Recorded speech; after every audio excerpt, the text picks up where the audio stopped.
Good morning, folks. So it is Saturday, January 7th, 2023, and I'm just here smoking a good cigar, just enjoying the view out here. But I want to quickly talk about what happened around midnight this morning, technically.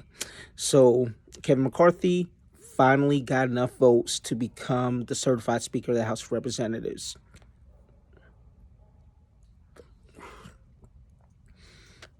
Not really a surprise. It was gonna happen, but you know, what's crazy to me is the amount of concessions that it took for this to happen.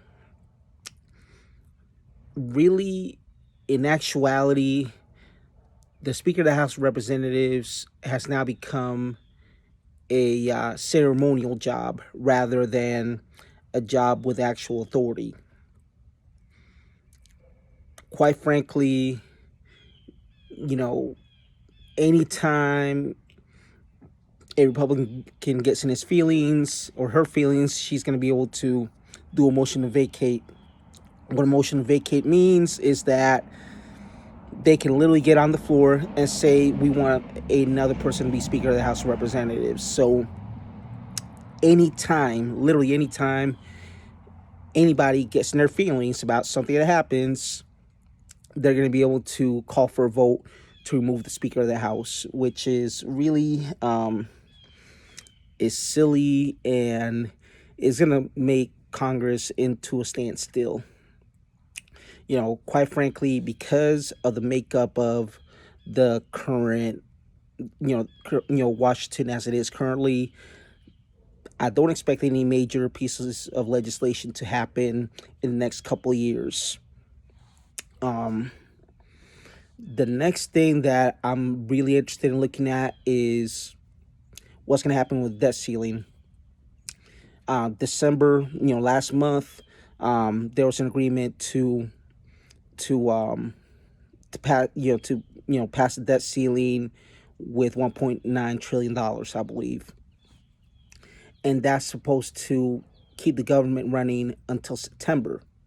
September of 2023 is going to be a big period because that's when they're going to need to pass another budget. Mitch McConnell and Republicans in the Senate knew full well, and they were correct in this, they knew that Republicans in the House, in the incoming majority, were not going to be able to to pass any sort of legislation. Kevin McCarthy and the Republicans in the House, through a temper tantrum, said, hey, we're going to have more leverage come January when we're in the majority. But think about it. They can't even get their own house in order. It took them almost a week just to select the speaker. How the hell is this group of people going to pass a budget? I have no idea. So I'll say to everybody out there, anybody who's listening, you know, make sure you pinch your pennies because between, around September, more likely than not, the government is going to shut down because,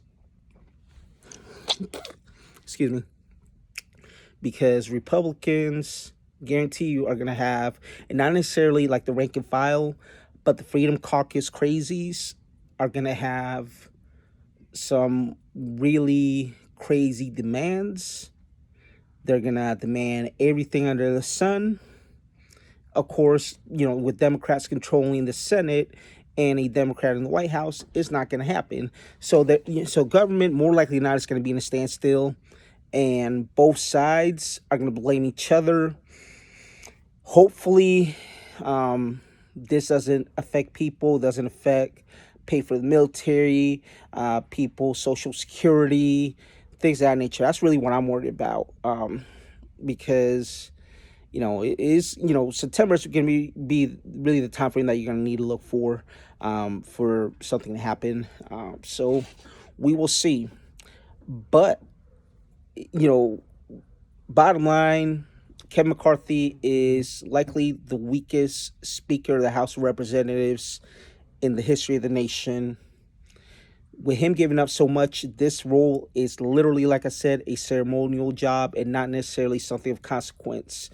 Unless something bad happens to both, um, Joe Biden and Kamala Harris in the next couple years, please don't let anything happen to either one. But if something happens to either one of them and they're both dead and gone, at that point, the Speaker of the House of Representatives would become the President of the United States. So yes, Kevin McCarthy is now next in line for the presidency after Kamala Harris. So, we'll see how everything goes on that. I do like how unified the Democratic caucus was. Hakeem Jeffries kept, you know, and Democrats held the line. Um, I will say this. It shows the power of negotiation. Those 20 or so members, they negotiate everything down to what they wanted, and that, and believe it or not, I think that might be something good that Democrats need to do in the flip side whenever Democrats take the majority, because quite frankly, they're going to be in the majority in a couple of years. Because for one thing, the entire New York delegation, Santos is going to be out of there, in 2 years. Basically, that whole delegation, the whole Republican New York delegation in the Long Island side, which is basically 3 congressional districts, those are going to go back to Democrats. I don't see any other Democrat seat that Republicans can flip in the House. But on the flip side, I do think that the Senate might turn Republican, just because of the states that are up for election. People like Jon Tester and Joe Manchin in West Virginia, Kristen Sinema, yeah. So those individuals are probably more likely not gonna, going to have to flip on that end. So, we will see. Anyway, y'all have a wonderful and blessed weekend. Hit and like my channel. I appreciate the support. And just trying to keep this going. And y'all take it easy. Have a good Saturday.